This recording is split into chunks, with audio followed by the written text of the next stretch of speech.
Hello दोस्तों, चलिए आज मैं आप लोगों के बीच कुछ विशेष क्वेश्चन लेकर आया हूं जो कि इमेज के साथ आप लोगों को हम याद कराने की कोशिश करेंगे। चलिए स्टार्ट करते हैं हम अपने सेशन को।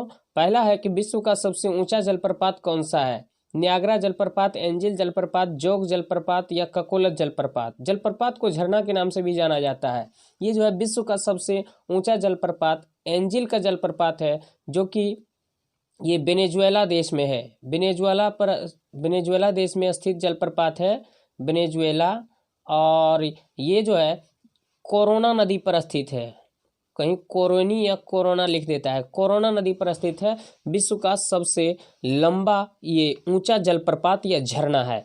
चलिए बात करें हम अन्य झरने के बारे में भी, जैसा कि पहला है नियाग्रा जलप्रपात। नियाग्रा जलप्रपात आपका कनाडा में स्थित है, जबकि एंजल की बात कर लिए थे कि वेनेजुएला में है। वेनेजुएला में बहुत सुंदर सुंदर लड़कियां मिलती है। नेक्स्ट है, अब वेनेजुएला ही एक ऐसा देश था जो कि गरीबी दूर करने के लिए बहुत सारे अधिक नोटों को छाप दिया था, लेकिन ये गरीबी दूर नहीं हुई थी। आपको बता दें, गरीबी दूर होने के लिए नोटों का भरमार छपाई नहीं है, ये उसका सही तरीका नहीं है। जोग जलप्रपात की बात करें हम, जोग जलप्रपात जो है कर्नाटक के शरावती नदी पर है। कर्नाटक के शरावती नदी पर है और इसे जो है गरसप्पा के नाम से भी जाना जाता है। गरसप्पा के नाम से भी जाना जाता है। जोग या गरसप्पा जलप्रपात कहाँ है? शरावती नदी पर है, कर्नाटक में है। और बात कर ले हम ककोलत की झरना, गाना भी सुनेंगे गुंजन सिंह का है। ये ककोलत की झरना या ककोलत का जलप्रपात बिहार के नवादा जिला में है। बिहार के नवादा जिला में है ये ककोलत की झरना या ककोलत का जलप्रपात। चलिए देख लीजिए, फिगर भी आप देखिए। ये देखिए कितना ऊंचा है। ये जो है लगभग 800 से अधिक ऊंचा है। देख लीजिए कितना ऊंचा है ये देखिए ऊंचाई, इनका ऊंचाई देखिए कितना ऊंचा है, कितना दूर से ये पानी गिर रहा है। ये थोड़ा सा आपको फिगर में लग रहा होगा, ये तो इतना ही है।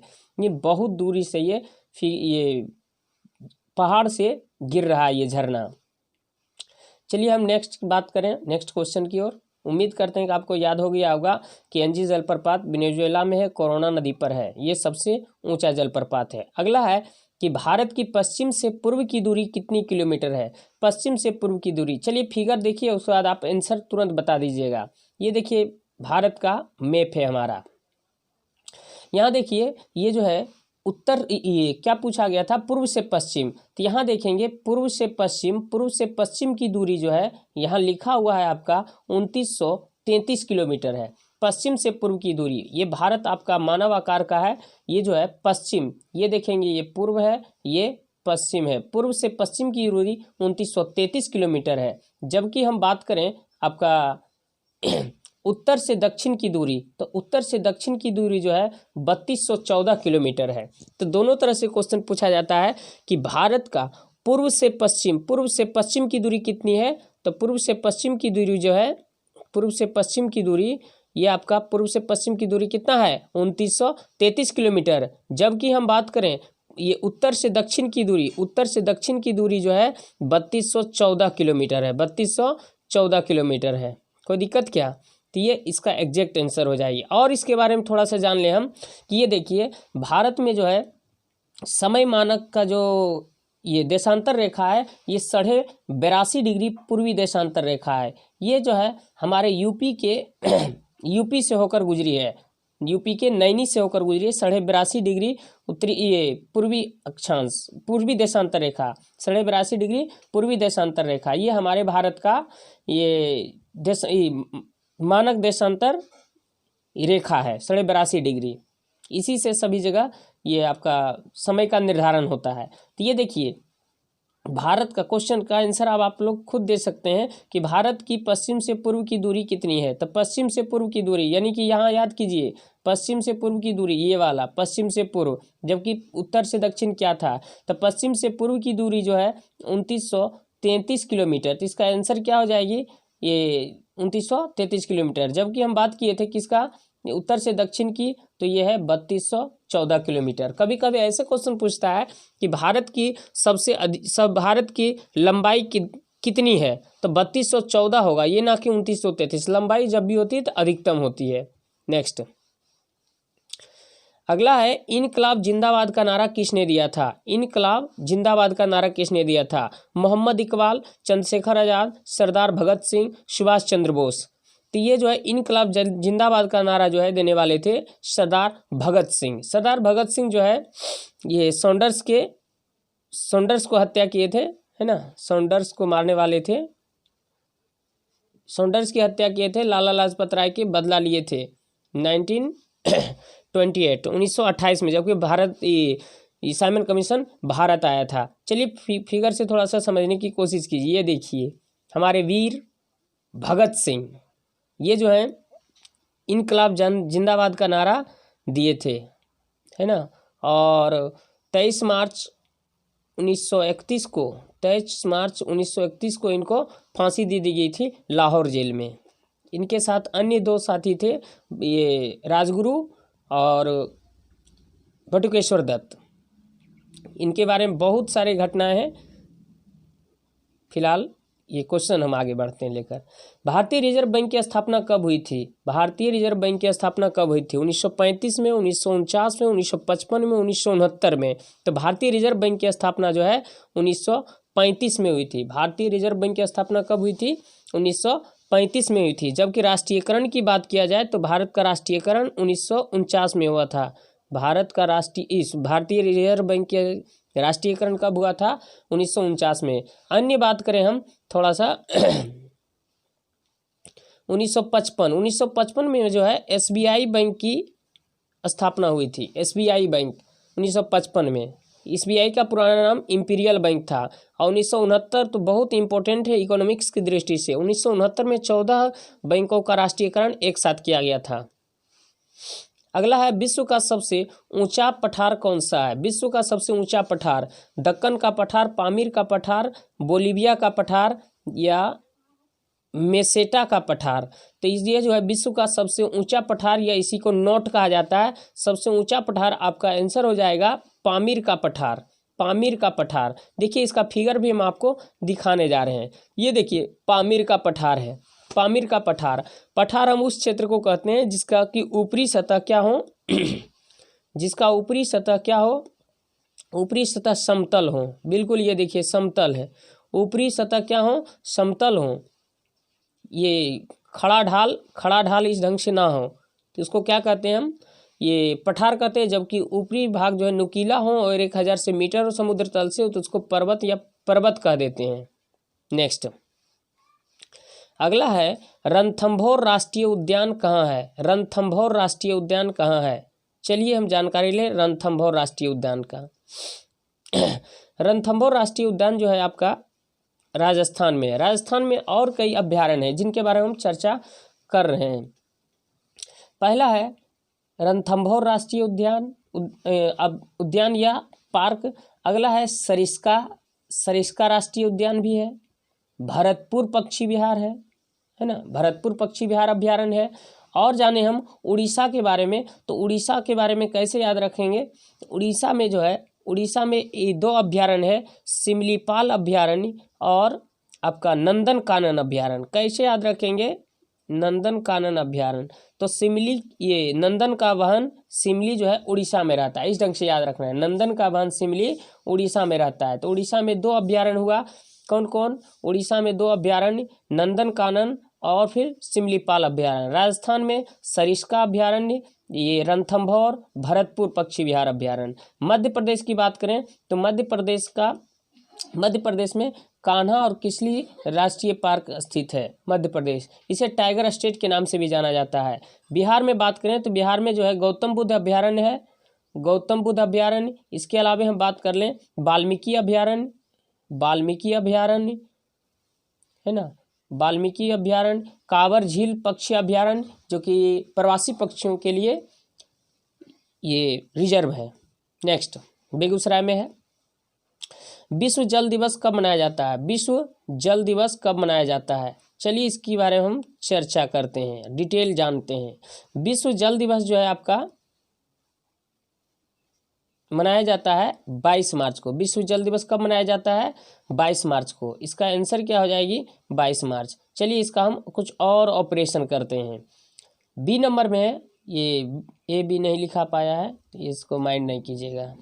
देखिए 22 अप्रैल को विश्व पृथ्वी दिवस मनाया जाता है, अर्थ डे, वर्ल्ड अर्थ डे। विश्व पृथ्वी दिवस 22 अप्रैल को मनाई जाती है, जबकि विश्व जल दिवस बिहार दिवस 22 मार्च को मनाया जाता है। 8 मार्च को हम चर्चा करें तो 8 मार्च को विश्व महिला दिवस मनाया जाता है। विश्व महिला दिवस या अंतर्राष्ट्रीय महिला दिवस 8 मार्च को मनाया जाता है। 7 अप्रैल की बात करें हम तो विश्व स्वास्थ्य दिवस 7 अप्रैल को मनाया जाता है। अगला, बेलाडीला किसके उत्पादन के लिए प्रसिद्ध है? बेलाडीला किसके उत्पादन के लिए प्रसिद्ध है? सोना के लिए, अभ्रक के लिए, लोहा के लिए, तांबा के लिए। तो देखिए बेलाडीला जो है आपका लोहा के लिए प्रसिद्ध स्थान है, जबकि तांबा की बात करें हम, तांबा के लिए राजस्थान के खेतड़ी नामक स्थान, खेतड़ी जो है तांबा के लिए बहुत प्रसिद्ध है। नेक्स्ट, अगला है पीतल किसका मिश्रण है? पीतल किसका मिश्रण है? देखिए हम कैसे याद किए थे, पीतल कैसे याद रखना है आपको? पीतल यानी कि पीतांजा, आपको याद रखना है पीतांजा, मतलब कि पीतल जो है तांबा और जस्ता से मिलकर बना है। तो आप इसका आंसर क्या बताएंगे कि पीतल जो है तांबा और जस्ता से मिलकर बना है, पीतांजा तांबा और जस्ता से मिलकर बना है ये आपका पीतल। नेक्स्ट, टाइटन किस ग्रह का उपग्रह है? टाइटन किस ग्रह का उपग्रह है? मंगल का, यूरेनस का, बृहस्पति का? तो टाइटन जो है आपका, एक और ऑप्शन होगा जो कि ये देखिए शनि का है। टाइटन जो है आपका शनि का उपग्रह है। टाइटन किसका उपग्रह है? शनि का उपग्रह है। बात करें हम मंगल उपग्रह के तो मंगल के 2 उपग्रह हैं, फोबोस और डिमोस। यूरेनस का भी कई उपग्रह है, बृहस्पति का भी कई उपग्रह हैं। बृहस्पति का सबसे बड़ा उपग्रह गैनीमेड है। नेक्स्ट, खाद्य पदार्थों के संरक्षण के लिए निम्नलिखित में से किसका उपयोग किया जाता है? खाद्य पदार्थ के संरक्षण के लिए किसका उपयोग किया जाता है? बेंजोइक अम्ल, सोडियम कार्बोनेट, सोडियम क्लोराइड, इनमें से कोई नहीं। तो इसका आंसर हो जाएगा बेंजोइक अम्ल। खाद्य पदार्थ के संरक्षण के लिए, यानी कि कुछ खाद्य पदार्थ ऐसे होते हैं जो कि रख दिया जाता है और उसका सुरक्षा के लिए बेंजोइक अम्ल मिला दिया जाता है और वह सुरक्षित रहता है। सोडियम कार्बोनेट को धोबन सोडा के नाम से जाना जाता है। सोडियम कार्बोनेट को धोबन सोडा या धोने वाला सोडा, वॉशिंग सोडा के नाम से जाना जाता है, जबकि सोडियम क्लोराइड को साधारण नमक या नमक कहा जाता है। नेक्स्ट, हीराकुंड परियोजना किस नदी पर है? हीराकुंड परियोजना आपका महानदी पर स्थित है। महानदी पर स्थित है जो कि कर्नाटक में स्थित है। नेक्स्ट, फायदोमीटर का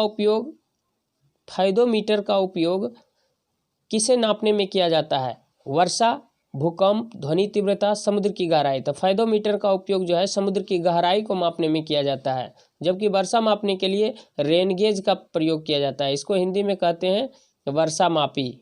क्या कहते हैं? वर्षा मापी। दूसरा है भूकंप की तीव्रता मापने वाले यंत्र को कहते हैं रिक्टर स्केल। नेक्स्ट है ध्वनि तीव्रता जो है डेसिबल में मापा जाता है। ये जो है यंत्र नहीं है, ये आपका इकाई है। नेक्स्ट, बाल विवाह की प्रथा किस काल में आरंभ हुई थी? बाल विवाह की प्रथा किस काल में आरंभ हुई थी? कुषाण काल में, गुप्त काल में, मौर्य काल में, हर्षवर्धन काल में? तो ये जो है बाल विवाह का प्रथा जो है ये गुप्त काल में आरंभ हुई थी। बाल विवाह मतलब बच्चे में ही शादी विवाह कर देना। नेक्स्ट, 7 पर्वतों का नगर किसको कहा जाता है? 7 पर्वतों का नगर किसको कहा जाता है? देखिए आपके सामने फिगर भी लाए हैं, रोम को, सैन फ्रांसिस्को को, लंदन को, वाशिंगटन को। तो 7 पर्वतों का नगर जो है रोम को कहा जाता है। ये देखिए रोम कितना बेहतरीन लग रहा है देखने में। ये रोम ऊपर से लिया गया इमेज है ना। तो रोम को 7 पर्वतों का नगर कहा जाता है।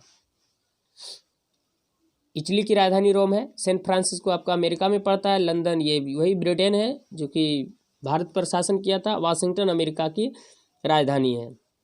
नेक्स्ट, संवाद कौमुदी पुस्तक के लेखक कौन थे? संवाद कौमुदी पुस्तक के लेखक राजा राम मोहन राय, एनी बेसेंट, बाल गंगाधर तिलक, लाला लाजपत राय। तो इसका एग्जैक्ट आंसर हो जाएगी राजा राम मोहन राय संवाद कौमुदी पुस्तक के लेखक थे।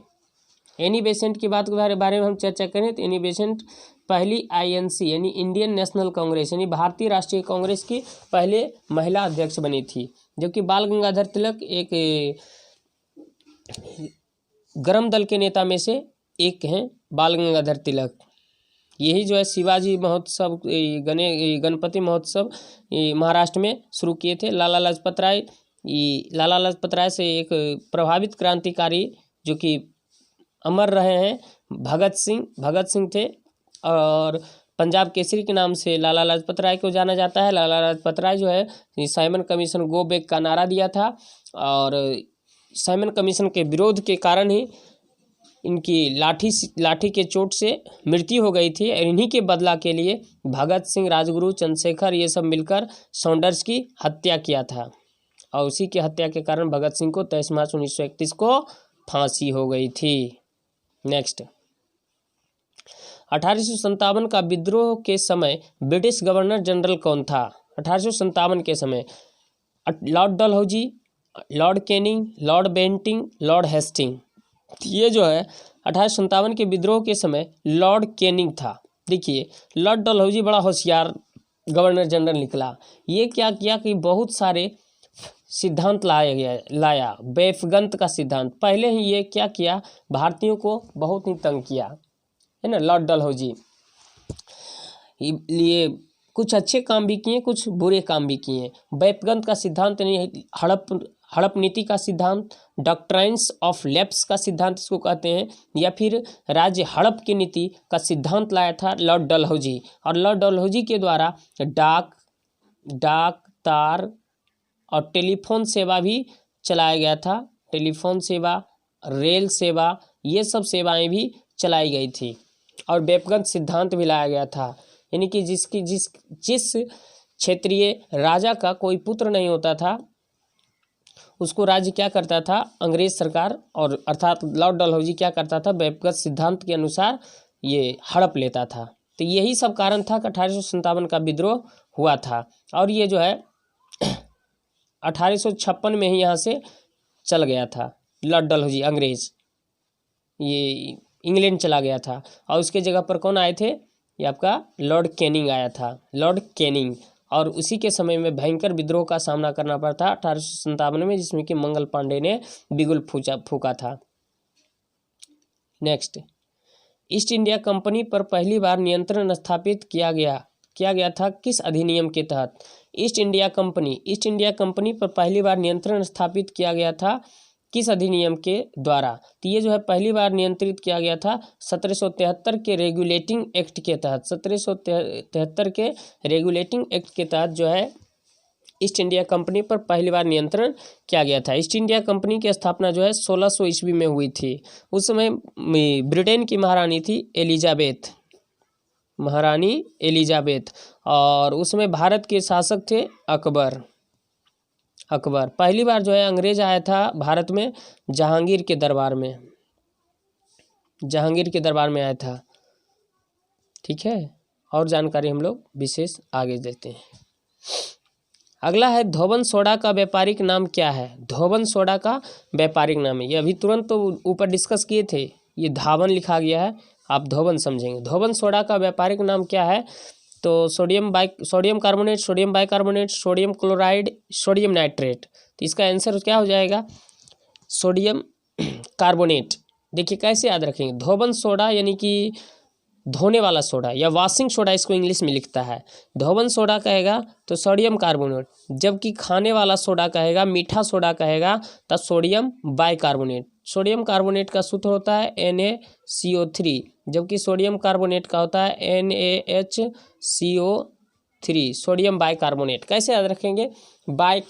सोडियम बाइकार्बोनेट खाने वाला है, या इसी को हिंदी में हम सोडियम हाइड्रोजन कार्बोनेट के भी नाम से जाने जाते हैं। सोडियम क्लोराइड की बात करें तो ये साधारण नमक का सूत्र है। साधारण नमक का सूत्र क्या है? Sodium chloride. Next, Arya Samaj के संस्थापक कौन थे? स्वामी विवेकानंद, राजा राम मोहन राय, दयानंद सरस्वती, गोपाल कृष्ण गोखले। तो इसका आंसर हो जाएगी आर्य समाज के संस्थापक कौन थे? स्वामी दयानंद सरस्वती थे। जबकि राजा राम मोहन राय कौन थे? राजा राम मोहन राय ये जो है ब्रह्म समाज के संस्थापक थे। ब्रह्म समाज के संस्थापक राजा राम मोहन राय, आर्य समाज के संस्थापक ये स्वामी दयानंद सरस्वती थे। गोपाल कृष्ण गोखले ये आपका मोहनदास करमचंद गांधी के गुरु थे। स्वामी विवेकानंद जो है शिकागो में भाषण देने गए थे विश्व हिंदू सम्मेलन में 1893 में। नेक्स्ट, मानव आमाशय में पाए जाने वाला अम्ल क्या है? हाइड्रोलिक अम्ल, हाइड्रोक्लोरिक अम्ल, सल्फ्यूरिक अम्ल, मैलिक अम्ल, ऑक्जेलिक अम्ल। तो ये जो है मानव के शरीर में आमाशय में पाया जाता है हाइड्रोक्लोरिक अम्ल, यानी कि HCl, हाइड्रोक्लोरिक अम्ल। ये जो है हमारे शरीर में जाने वाले भोजन में यदि किसी प्रकार के जीवाणु प्रवेश कर जाता है तो उसको मार गिराता है और स्वच्छ करता है, और भोजन को पचाने में भी ये सहायता करता है। तो ये क्या हो जाएगा? हाइड्रोक्लोरिक अम्ल। इस प्रकार उम्मीद करते हैं कि ये आपको सीरीज़ बहुत मज़ा आया होगा, और इसी ढंग से सीरीज़ पाने के लिए हमारे चैनल से आप लगातार जुड़े रहें। मिले हम लोग नेक्स्ट वीडियो में। जय हिंद, जय भारत।